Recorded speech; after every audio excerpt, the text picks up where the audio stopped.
Good evening, hello friends, welcome है आप सभी का आईएएस पॉइंट के यूट्यूब चैनल में। जैसा कि आप सभी जानते हैं, हमारा जो सेक्शन है यह आपका इंपॉर्टेंट क्वेश्चंस का रहता है, जिसमें हम डेली 10 क्वेश्चंस को डिटेल के साथ देखते हैं।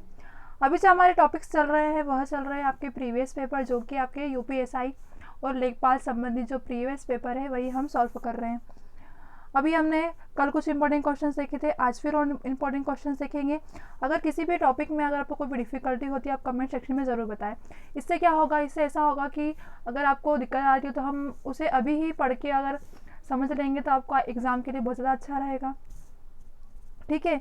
और एक क्वेश्चन रहता है मेरा सबसे लास्ट में, जिसका आंसर आप देते नहीं हो। ठीक है, बहुत गलत बात है। मैं आपको 10 क्वेश्चन कराती हूँ, उसमें से 11वां क्वेश्चन जो आपके लिए रहता है वो आपके लिए रहता है कि आप खुद तो करके देखो, एग्जाम में तो आप छोड़ के नहीं आओगे। हाँ, तो उस क्वेश्चन का आंसर ज़रूर आप दीजिए। चलिए चलते हैं हमारे क्वेश्चन की ओर। निम्न में से कौन सा उच्छ्वास का संधि विच्छेद है? संधि विच्छेद कहा गया है। ऑप्शन आपके पास उद्दंड श्वास, उच्चधन वास, उच्चधन श्वास या फिर उद्दंड श्वास। क्या होगा इसका सही जवाब? ऑप्शन नंबर ए, बी, सी या फिर डी। देखो, सबसे पहले हम देखेंगे संधि किसको बोलते हैं, फिर उसके बाद संधि विच्छेद को देखेंगे। अब देखो, संधि वो होती है, दो वर्णों के मेल को संधि कहते हैं। दो वर्ण कैसे हुए? अब मैम बोलोगे कि मैम दो वर्ण कैसे हो गए? देखो, मैंने लिखा यहाँ पर विद्या, धन, आलय। ठीक है। अब देखो, विद्या एक शब्द हो गया, आलय एक शब्द हो गया। अगर मैं इन दोनों को बराबर करके लिखूंगी तो क्या लिखाएगा यहाँ पे? विद्यालय। तो जो दो वर्णों के मेल होता है, यानी कि कोई दो शब्द से मिलकर एक शब्द बनता है, उसे हम क्या बोलेंगे? संधि कहते हैं। अब संधि विच्छेद किसको बोलते हैं? अब देखो, आपने लिखा यहाँ पर संधि विच्छेद, तो संधि विच्छेद में हम पूरा विद्यालय लिखेंगे। यहाँ पे हमने लिखा विद्यालय। अब संधि विच्छेद करना हमको तो हम विद्या को अलग कर देंगे और आलय को अलग कर देंगे। ठीक है, तो क्या हो जाएगा? ये विद्यालय। तो संधि इसे कहते हैं, संधि विच्छेद इसे कहते हैं। अब क्वेश्चन आपका क्या है, देखेंगे हम कि उच्छ्वास का संधि विच्छेद। पहले आपको पढ़ना आना चाहिए क्या है उच्छ्वास। ठीक है। उच्छ्वास क्या होगा? ऑप्शन नंबर ए, बी, सी या फिर डी। देखो, उतछ, ठीक है, उच्चारण ना, तो उद्दंड श्वास, यानी कि ऑप्शन नंबर डी आपका सही होगा। अगले क्वेश्चन की ओर चलते हैं। इसमें से कौन सा संयुक्त व्यंजन नहीं है? अब संयुक्त व्यंजन किसे बोलते हैं? सबसे पहले ये चीज़ भी ज़रूरी है आपके लिए। देखो, हिंदी वर्णमाला में कौन कौन से शब्द होते हैं? एक छ हो जाएगा आपके लिए, उसके बाद एक त्र, एक ज्ञ, एक श्र। ये जो शब्द होते हैं इनको क्या बोलते हैं? संयुक्त व्यंजन। ये अकेले मिलके नहीं बनते हैं, दो शब्दों से मिलके बनते हैं। ये दो या दो से अधिक शब्दों से जो मिलके बनते हैं उन्हें हम क्या बोलते हैं? संयुक्त व्यंजन। अब देखो, श है तो इसमें ये जो छ है इसमें छ भी आ रहा है, छतरी ये, और अ भी आ रहा है, दो शब्द हो गए। उसके बाद त्र है तो त्र में भी त भी आ रहा है, अ भी आ रहा है। इस तरीके से जो दो शब्दों या दो से अधिक शब्दों से मिलकर बनते हैं वह क्या कहलाएंगे हमारे लिए? संयुक्त व्यंजन। क्लियर है? तो आपका ऑप्शन कौन सा सही होगा आपको बताने की ज़रूरत ही नहीं है। क्या बोल रहा है? कौन सा नहीं है? छ भी है, त्र भी है, ज्ञ भी है, परंतु फ नहीं है। ठीक है। अगला क्वेश्चन है, निम्न में से कौन सा कर्मधारय समास है?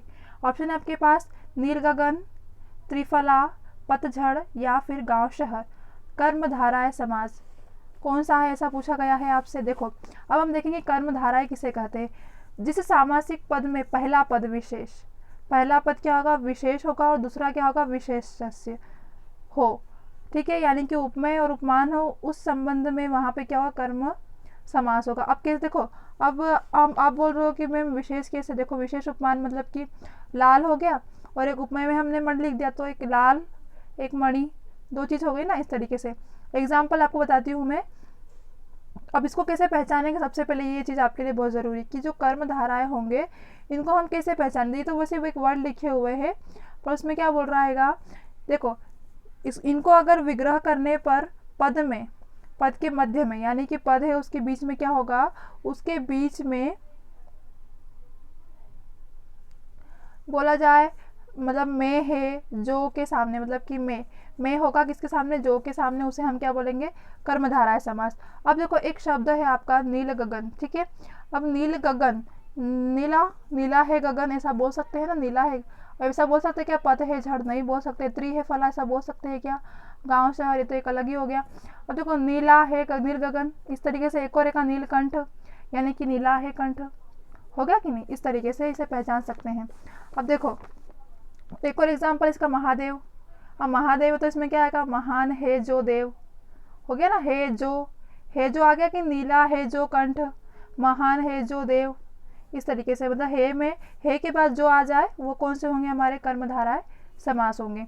अगला है आपके पास, निम्न में से कौन सा कौमुदी का पर्यायवाची शब्द है। कौमुदी का पर्यायवाची पूछा है कि कौन सा है। ऑप्शन नंबर ए, बी, सी या फिर डी। क्या होगा इसका सही जवाब।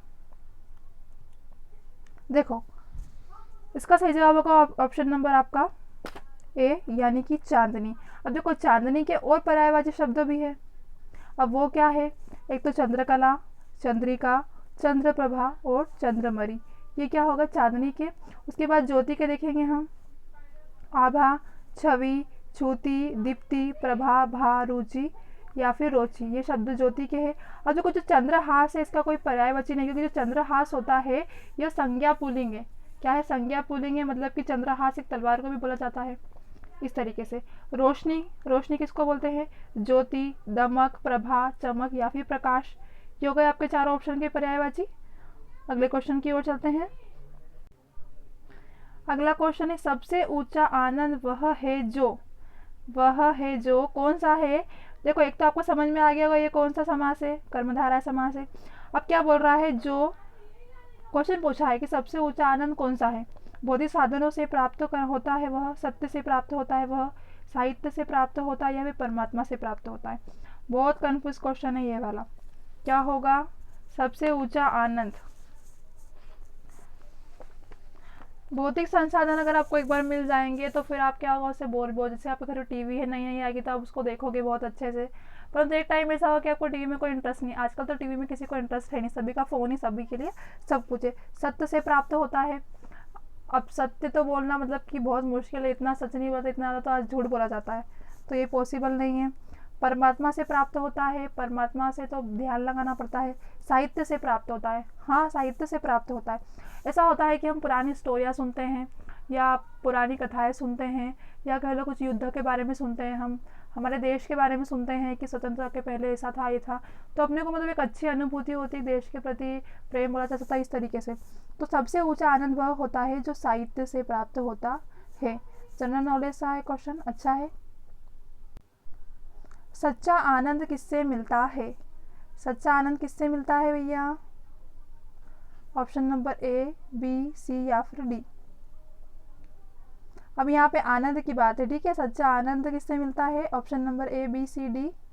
सुंदर और सत्य से, है ना, सुंदर और सत्य से आपको क्या मिलता है, सच्चा आनंद मिलता है। बोलते हैं ना अट्रैक्टिव है, कोई इंसान सुंदर होगा और वो अच्छा होगा, वो सही सही चीज़ें बोलता है तो अपने को लगता है ना, इस तरीके से। अगला क्वेश्चन देखेंगे हम, सत्यमेव जयते शब्द किस उपनिषद से लिया गया है। मोस्ट इम्पोर्टेंट क्वेश्चन है ये आपके लिए। अक्षी उपनिषद, मुंडक उपनिषद, गुरु उपनिषद या फिर महाकाव्य उपनिषद। क्या होगा इसका सही जवाब, ऑप्शन नंबर ए, बी, सी या फिर डी। आप सभी को इसका आंसर जरूर पता होना चाहिए सत्यमेव जयते का, तो ऑप्शन नंबर बी यानी कि मुंडक उपनिषद से। अब देखते हैं, देखो सत्यमेव जयते का जो सूत्र वाक्य है, क्या सूत्र वाक्य, यह मुंडक उपनिषद से ही लिया गया है, तो इसे क्या बोलेंगे हम, तो मूलतः मुंडक उपनिषद से ही इसे सर्वज्ञात मात्र माना जाएगा। क्लियर है। अगला देखेंगे हम, चांदी का सिक्का टका किसने चलाया था। ठीक है, टका का बोला गया है कि जो चांदी का सिक्का है टका, यह किसने चलाया था, कुतुबुद्दीन ऐबक ने, इल्तुमिश बलवन या फिर बहराम खान ने। क्या होगा इसका सही जवाब, ऑप्शन नंबर ए, बी, सी या फिर डी। देखो कुछ लोग बोलेंगे मैम इल्तुमिश ने चलाया था, उसने चांदी का सिक्का चलाया था, परंतु जो चांदी का सिक्का टका है यह इल्तुमिश ऐबक ने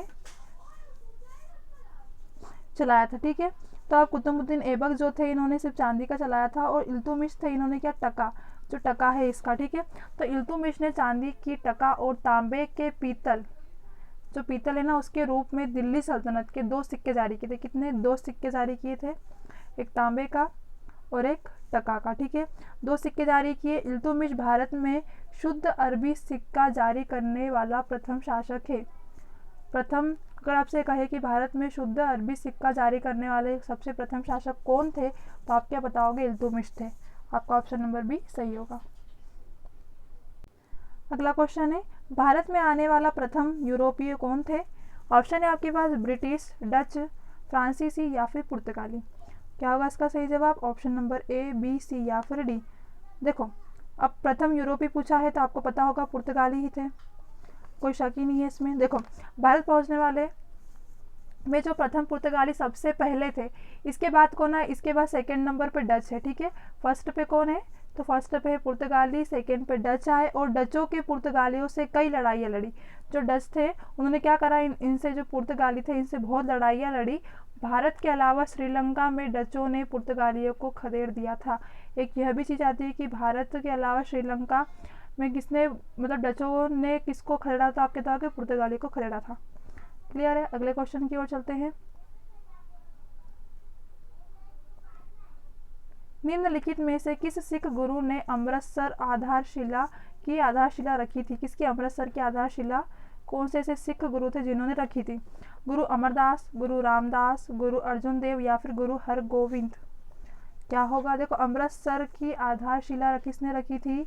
तो आपको याद होना चाहिए कि गुरु रामदास ने रखी थी।